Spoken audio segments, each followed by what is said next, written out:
चलिए, good morning to all of you.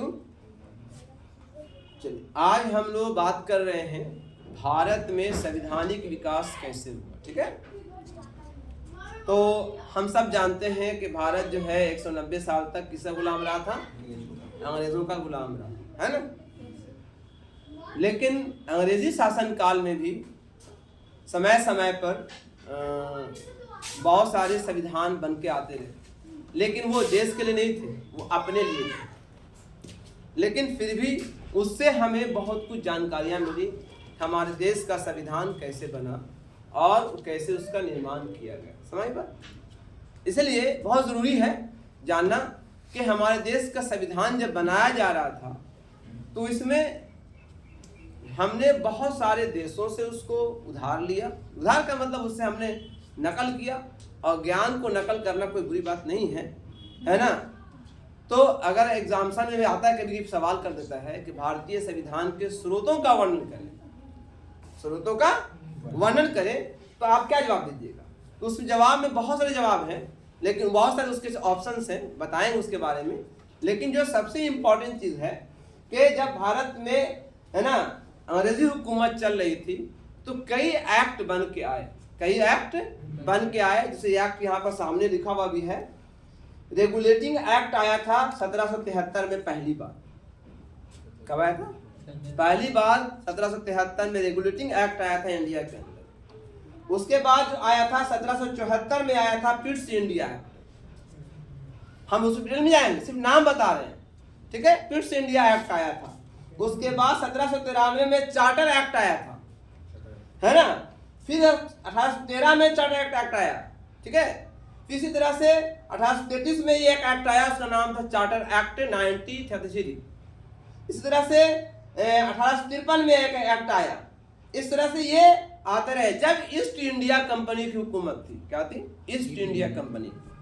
East India company क्या? ये अंग्रेज नहीं था, ये कंपनी था। जैसे रिलायंस कंपनी कैसे है, वैसे ईस्ट इंडिया कंपनी था। तो अंग्रेजों ने, यानी ब्रिटिश संसद ने भारत को ठेके पर दे दिया था, ठेकेदारी पर, ले तुम चला, और जो लाभ होता उसको हमको भी भेजना और तुम भी रखो, ठीक है। लेकिन 1857 का विद्रोह हुआ। कब हुआ? 57 में विद्रोह हुआ। विद्रोह के दौरान जो है बहुत सारी खामियां निकली ईस्ट इंडिया कंपनी की, और जिससे जो है ब्रिटिश संसद या ब्रिटेन के जो शासक थे, है ना, जो समय के जो सरकार थी, उसने क्या किया? ईस्ट इंडिया कंपनी से कंपनी वापस ले लिया, ठीक है, और उनको हटा दिया। अब डायरेक्ट हुकूमत जो है ब्रिटिश संसद करने लगी। क्या करने लगी? अब डायरेक्ट हुकूमत जो है कौन करने लगी? ब्रिटिश संसद करने लगी। और जो उसके बाद फिर कानून आता गया, उसका नाम रखा भारत, है ना, शासन अधिनियम 1858। 1857 के विद्रोह के बाद जो पहला अधिनियम आया, उसका नाम रखा गया भारत शासन अधिनियम। क्या नाम होगा? भारत शासन। उससे पहले नाम क्या था? Pitt's India act, charter act. वो क्योंकि कंपनी के लिए आया था, ईस्ट इंडिया कंपनी के लिए आया था। ये किसके लिए आया? ये भारत सरकार या अंग्रेज ब्रिटिश सरकार ने डायरेक्ट बना कर भेजा। ये किसी कंपनी के लिए नहीं, अपने लिए बनाया, ठीक है। फिर चार्टर परिषद या भारत परिषद अधिनियम 1861 बना। फिर भारत परिषद अधिनियम 1892 बना। फिर भारत परिषद अधिनियम 1909 बना। आपको एग्जाम में 1909 से क्वेश्चन आएगा, क्योंकि ये हिस्ट्री में पढ़ना। किसमें पढ़ना है? हिस्ट्री में चैप्टर 100 पॉइंट्स है ना। भारत सरकार अधिनियम 1909, ठीक है, उसमें बड़े बदलाव लेकर आया था इंडिया के लिए। फिर आया भारत सरकार अधिनियम 1919, ठीक है। फिर आया भारत सरकार अधिनियम 1935, और लास्ट बार आया भारत सरकार अधिनियम 1947, जो आजादी का अधिनियम था, स्वतंत्रता अधिनियम था। इस तरह से समय समय पर अंग्रेजी सरकार जो है भारत में अधिनियम लाता चला गया, ठीक है। लेकिन हमारी जब आज़ादी मिल गई 1947 में, तो इस अधिनियम से काम चलने वाला नहीं था। हम इस कानून से चलने वाला काम नहीं था। इसलिए हमारा एक अपना संविधान होना चाहिए, अपना संविधान होना चाहिए। इसलिए 1945 में कैबिनेट मिशन आया था। क्या आया था? कैबिनेट मिशन आया था। उसने कहा था कि आप भारत में अपना संविधान बनाने की प्रक्रिया शुरू कर दीजिए। क्या कर दीजिए? भारत में अपना संविधान बनाने की प्रक्रिया आप शुरू कर दीजिए। इसके लिए पूरे भारत में परोक्ष रूप से माने डायरेक्ट इलेक्शन हुआ। क्या हुआ? तो एग्जामिनेशन में एक क्वेश्चन आ सकता है कि भारत का जो संविधान निर्माण सभा जो बना, संविधान सभा जो बना, वो किस अधिनियम के तहत बना? तो बोलिएगा 1945 में कैबिनेट मिशन के तहत बना। किसके तहत बना? कैबिनेट मिशन के तहत बना। क्योंकि जब 1945 में कैबिनेट मिशन आया था तो उसने कहा था कि आप अपना एक संविधान बनाने की प्रक्रिया आप शुरू कर दीजिए। जो सिंबल था, ये पहचान था कि भारत को आज़ादी बहुत जल्द मिलने वाली है। जैसे कि आपको अगर आपके पिताजी कह दें, आपको पिताजी कह दें कि बाबू अब जो है अपना घर बना लीजिए, तैयारी कर लीजिए, मतलब क्या हुआ? अब पिताजी क्या करने वाले हैं? आपको घर से अलग करने वाले हैं, है ना? ये सिंबल पहले दे दिया, है ना?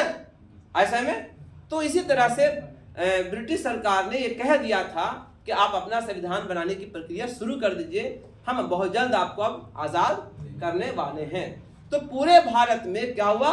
परोक्ष रूप से, प्रत्यक्ष रूप से चुनाव हुआ। क्या हुआ? चुनाव हुआ। और उस चुनाव में जो है संविधान सभा का निर्माण हुआ। क्या हुआ? संविधान सभा का निर्माण। संविधान सभा, ठीक है, संविधान सभा का निर्माण हुआ। इसमें कितने मेंबर थे? 389 मेंबर थे, 389 मेंबर थे। लिख लो, संविधान सभा में कितने मेंबर थे बाबू? 389 मेंबर। लिखो जल्दी से, मत सोचो, सोचो।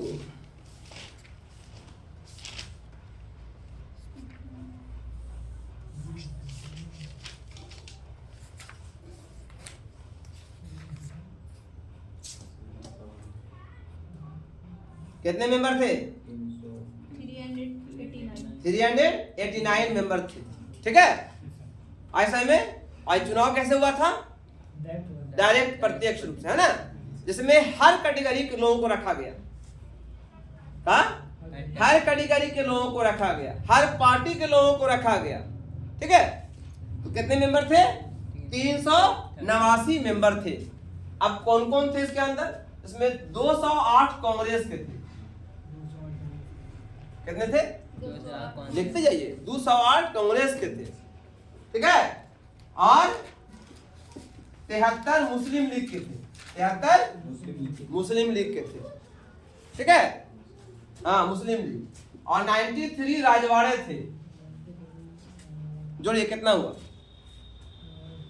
जोड़िए कितना होता है? 300 हो गया।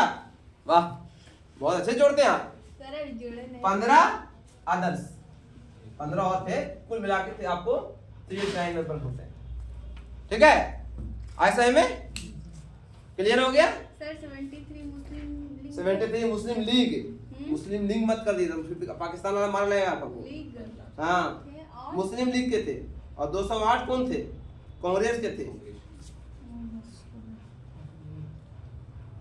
ठीक है। चलिए, समझ आया, है ना? और इसकी पहली बैठक जो हुई, पहली बैठक संविधान सभा की जो पहली बैठक हुई, ये कब हुई? बताइए।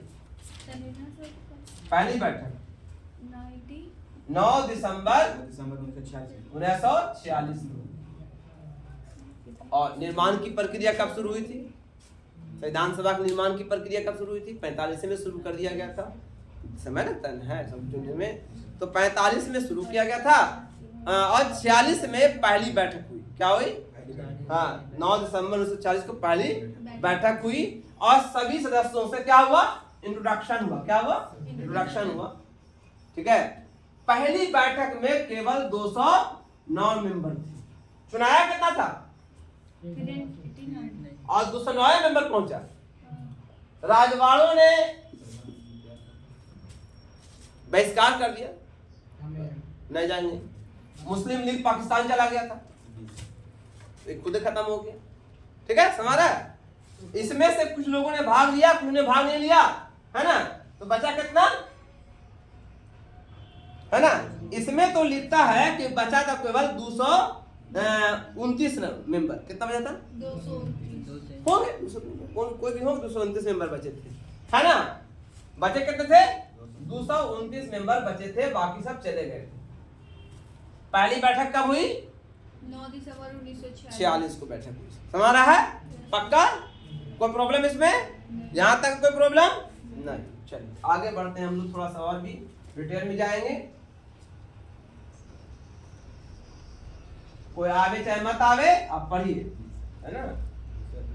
दूसरा का टिकट कर लो अभी सब। चलिए हो गया। अब आइए, तो जब पहली बैठक हुई तो पहली बैठक ये कहाँ हुई थी, कौन जगह पे हुई थी? केंद्रीय असेंबली के लाइब्रेरी में। जो केंद्रीय असेंबली, सेंट्रल असेंबली हो ना, उसकी लाइब्रेरी में हुई थी, है ना? सरकार ने पूरा असेंबली नहीं दिया था, एक मीटिंग ऐसी लाइब्रेरी में हुई थी, समझे? लाइब्रेरी में हुई थी। और इसके जो पहले अध्यक्ष चुने गए, पहले कार्यकारी अध्यक्ष, है ना, चुने गए, उनका नाम था सच्चिदानंद सिन्हा। सच्चिदानंद सिन्हा, ठीक है? ये इनके पहले कार्यकारी, मतलब ऐसे बना दिया गया, कार्यकारी अध्यक्ष, है ना? ठीक है, चेयरमैन जिसको बोल सकते हैं, कार्यकारी। हमारा है, हैं? जी सर, हाँ, सब सीखिए जी। नहीं पढ़िएगा तो कहाँ जाइएगा? पत्नी झोला लेके मारेगी, मोर कलछुल, है ना? उसके बाद 13 दिसंबर को दूसरी बैठक हुई। कितने? 13 दिसंबर को दूसरी बैठक हुई, 13 दिसंबर, ठीक है? इसमें जो है दोनों चेयरमैन को परमानेंट चुन लिया गया। राजेंद्र प्रसाद को क्या चुना गया? राजेंद्र प्रसाद क्या बन गए? चेयरमैन। कौन से चेयरमैन? अध्यक्ष, है ना? चेयरमैन बन गए। क्या बन गए? है ना? वह एकदम परमानेंट। और सच्चिदानंद सिन्हा क्या बना दिया गया? Deputy chairman. हाँ, इनके उपाध्यक्ष जिसको बोलते हैं, इनको अध्यक्ष और इनको उपाध्यक्ष चुना गया। समझ? क्लियर हो गया? यहाँ पे कोई प्रॉब्लम नहीं। चलिए, यहाँ पे तो कोई प्रॉब्लम नहीं रहा। अब कौन कौन इसमें थे सब दिया हुआ है इसके अंदर, और ये बता देंगे आपको। चलिए अब हम लोग आते हैं, है ना? 13 दिसंबर को पंडित नेहरू ने ही 13 दिसंबर को ही पंडित नेहरू ने उद्देश्य प्रस्ताव पेश किया। ये क्या होता है उद्देश्य प्रस्ताव? कभी कभी एग्जाम में आता है कि उद्देश्य प्रस्ताव किसे कहते हैं, तो बोलिएगा 13 दिसंबर 1946 को संविधान सभा में नेहरू जी ने क्या किया था? उद्देश्य प्रस्ताव पेश किया था। क्या था? उद्देश्य प्रस्ताव पेश किया था, है ना? ये क्या था? ये मतलब से आपको हम बुला लें, है ना, अपने घर, सबको हम फोन करके आना यार काम है, है ना? और 15-20 दोस्त को बुला लिए, है ना? बुलाने के बाद सबसे पहले उनको नाश्ता कराया, चाय पिलाया, उसके बाद पूछेगा ना काहे बुलाए थे यार, तो जवाब देना कि हम आप लोगों को ये फलाने फलाने काम के लिए बुलाए हैं। तो वैसे ही जो है संविधान सभा क्यों बनाई गई थी? संविधान बनाने के लिए। तो उसमें ऑब्जेक्टिव रेजोल्यूशन लाया गया कि हमारा संविधान बनाने का उद्देश्य क्या है, हमारे संविधान बनाने का मकसद क्या है, उस पर्पस को सामने बयान किया। कौन किया? बयान किया। कौन किया? जवाहरलाल नेहरू ने उद्देश्य प्रस्ताव पेश किया, ठीक है? और इस संविधान में कितनी बैठकें हुई? हाँ, संविधान बनाने में कितनी बैठकें हुई? 165 बैठकें हुई। लिख लीजिए, कितनी मीटिंग हुई? 165 मीटिंग हुई, बैठकें हुई, ठीक है? और कितने सेशन हुए? 12 सेशन हुए। कितने हुए? 12 सेशन। सेशन है तो हो, हैं?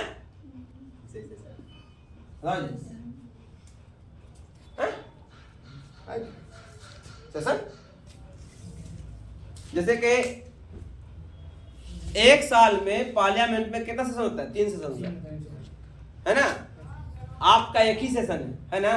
कौन सेशन है बताइए? आप कितना है? 24-27 आपका कितना है? 25-27 तो सेशन हुआ ना। सेशन का मतलब एक पीरियड, इस पीरियड में कोई काम करना है, ठीक है? तो कितने सेशन में हुए?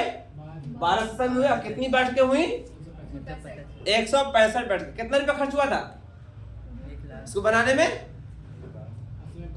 1 लाख। कितना हुआ था?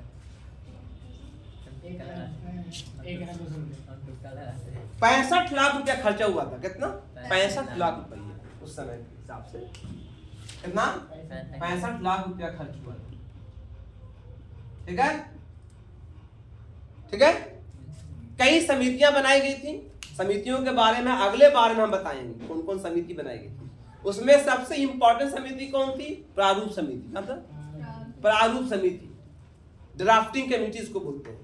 प्रारूप समिति के अध्यक्ष कौन थे? डॉक्टर भीमराव अंबेडकर। कौन थे? उसमें 7 मेंबर थे। कितने मेंबर थे? प्रारूप का काम क्या था? प्रारूप समिति का काम था प्रारूप तैयार करना। प्रारूप है ना? पहले कोई भी हमारे कानून बनाना है, पहले डॉक्यूमेंटेशन होगा, क्या क्या बनाना है, जैसे आपके पापा सरकारी में है, किसी सरकारी में है, जब सरकारी आदमी को काम करता है तो उसको बिल पहले पास होता है। क्या होता है? महीना के अंत में उसका बिल बनता है। नहीं, पैसा का बिल जी। क्या बनता है? पैसा का बिल बनता है, ठीक है। जो उसमें जो मेन होते हैं, जैसे प्रिंसिपल है, तो अब प्रिंसिपल है और प्रिंसिपल के अंडर में 100 टीचर है, तो बिल तैयार करते हैं। और बिल जो है पास करा करके ट्रेजरी में डाला जाता है। ट्रेजरी में पास हो गया, साइन पड़ गया, तो जितना अमाउंट हो रहा है सब मेरा टीचर का, वो इतना अमाउंट जो है वो जो है बैंक में भेज दिया जाता है। और फिर आपका पेमेंट हो गया, आप जाकर पैसा निकाल लीजिए आप अपना। फिर आपको मैसेज आ गया कि आपके अकाउंट में इतना पैसा आपको ट्रांसफर हो चुका है। तो पहले बिल पास होता है, ठीक है। तो बिल का मतलब क्या हुआ? कच्चा चिट्ठा हुआ। वैसे ही ड्राफ्टिंग कमेटी काम का था एक कच्चा चिट्ठा तैयार करना, है ना। अब पास कहाँ होगा? संविधान सभा में। कहाँ होगा? वहां बहस होगी। वहां पर 200-300 आदमी बैठे हुए हैं, 250 आदमी बैठा हुआ है, 200 आदमी बैठा हुआ है, तो 10 आदमी 200 आदमी 200 दिमाग, सबका दिमाग है, तो बतावेगा ये गलती हो सकता है, ये सही हो सकता है, ये प्रॉब्लम हो सकता है, ये कमी है, ये तो सबकी बात अगर निकलेगी तो उसमें से छंद क्या बात निकलेगा? अच्छी बातें निकलेंगी ना। तो वही अच्छी बातें फिर छन के आती थी और वही बातें फिर वो स्वीकार की जाती थी। अगर उसमें फिर भी कुछ खामी होती थी तो फिर दोबारा भेजा जाता था।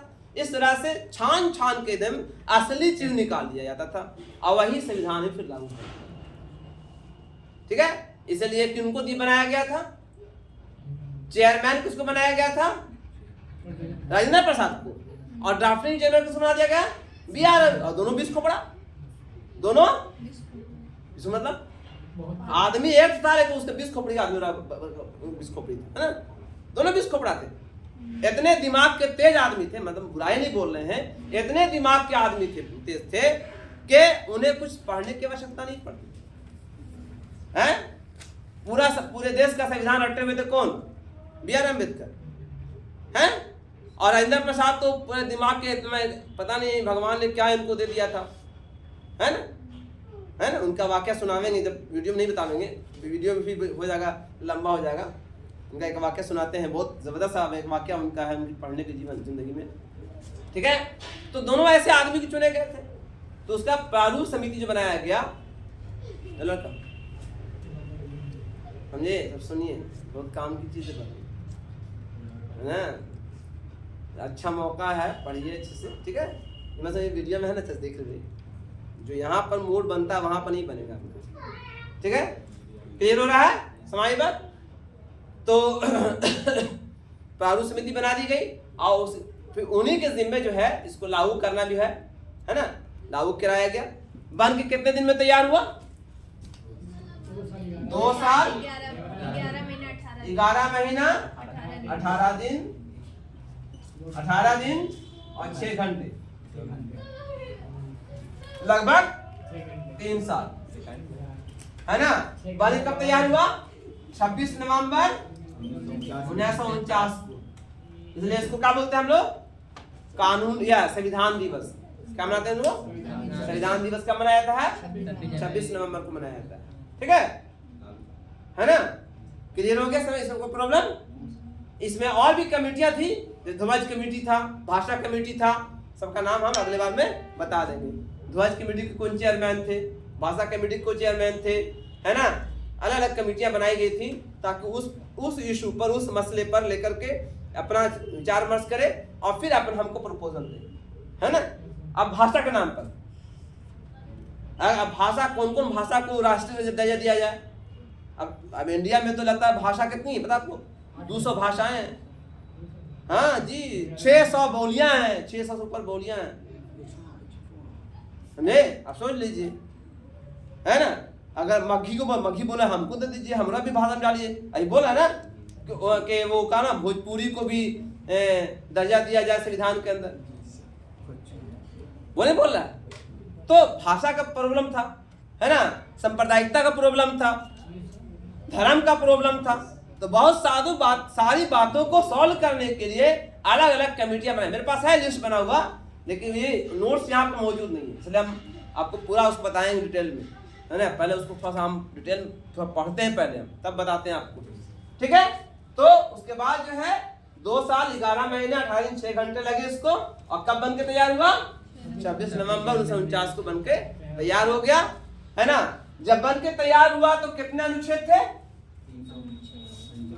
395 अनुच्छेद और कितने भाग थे? 22 भाग थे। अनुसूचियां कितनी थी? 8 कितनी थी? 8 अनुसूचियां। ठीक है?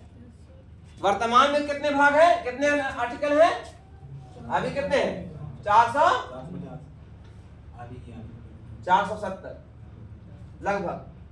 ठीक है? 470 अनुच्छेद है और कितने? 25 भाग है और 12 अनुसूचियां। ये वर्तमान में हुआ। ठीक है? समझ बात? हमारा संविधान कब लागू हुआ? 26 नवंबर 1949 को लागू कर दिया। 1950 को 26 जनवरी 1950 को 1950 को लागू कर दिया। ये और इसकी विशेषता क्या है कि दुनिया का सबसे बड़ा संविधान, दुनिया का सबसे बड़ा संविधान। ठीक है? हमारा संविधान लचीला है और कठोर दोनों है, लचीला भी है और कठोर भी है। ठीक है? ऐसा में सभी धर्मों की विशेष, सभी चीजों का विशेषता इसमें डाला गया है ना? ठीक है? हमारे संविधान में क्या है? सांप्रदायिकता शब्द हटा दिया गया है, धर्मनिरपेक्ष शब्द डाला गया है, समाजवाद डाला गया है ना? समाजवाद, है ना? सर्वोच्च शक्ति किसके हाथ में है? न्यायालय जुडिशियरी के हाथ में दे दिया गया है ना? संविधान में हमारी शक्ति निहित है। हमारी शक्ति किस में निहित है? संविधान में निहित है। ठीक है? अगर धर्म के नाम पे कोई तुमको उत्पीड़न कर रहा है, मार रहा है, हिंदू मुसलमान कर रहा है, तो बहुत सारा एक्ट है में, अगर तुम कोर्ट में कर दोगे ना तो उस पर केस हो जाएगा। लेकिन हम लोग करते नहीं, हम लोग जानकारी नहीं है तो कुछ भी। तो ठीक है? ऐसे में तो मैं संविधान को ऐसा बना दे, कोई नहीं कह सकता कि मेरे लिए कुछ भी इसमें नहीं है। सबके लिए बराबर है, सबके लिए अधिकार है। तो दुनिया का सबसे बड़ा संविधान है। ठीक है? ऐसे में इसमें 10 पिलर है जिसको अमेंडमेंट नहीं किया सकता है। इसमें अमेंडमेंट करना होगा तो क्या करना पड़ेगा? क्या करना पड़ेगा? संसद में कम से कम 362 MP चाहिए पक्ष में, तब हाँ है ना? मोदी जी बोले तो आपकी बात 400 पार कल बोले, हाँ कर दे, जनता समझ लिया, है ना? ऐसे में तो हमारे संविधान के अंदर स्पेशल ये अधिकार दिया गया है, कोई बदल नहीं सकता है ना? 11 पिलर से, कितने? 10 पिलर से, इसको बदलना नहीं है। ठीक है? तो कठोर भी है और लचीला भी है। और शासन प्रणाली कैसी है? अध्यक्ष, ये क्या है? दोनों चीज है, अध्यक्षात्मक भी है और संसाधन प्रणाली भी है, संसदीय प्रणाली भी है पर चुनाव होता है हमारे यहाँ, जनता का पावर दिया गया है, जनता चुनती है। हमारे संविधान की 3 बड़ी विशेषता, मौलिक अधिकार किसके लिए, किसके लिए, किसके लिए, आप लोगों के लिए, किसके लिए, मौलिक अधिकार हम लोगों के लिए, मौलिक कर्तव्य भी आप ही का है देश की सेवा करने के लिए, और तीसरी चीज क्या दिया गया, नीति निर्देशक तत्व। ये 3 इंपॉर्टेंट चीज डाला गया है जो बहुत इंपॉर्टेंट हमारे संविधान का पार्ट है। ठीक है, तो हमारा संविधान के बारे में मालूम हो गया है ना। इसके बाद डिटेलिंग करना है और भी आगे जानना है, किताब पढ़ सकते हैं। ठीक है, और बताएंगे हम। ठीक है, चलिए यहीं पर ये संविधान की परिचय जो है हमने समाप्त किया। थैंक यू, सलाम अलैकुम, गुड मॉर्निंग, है ना। इस वीडियो को देखिए, सब्सक्राइब कीजिए, लाइक कीजिए, शेयर कीजिए। ठोक कर जय हिंद जय भारत।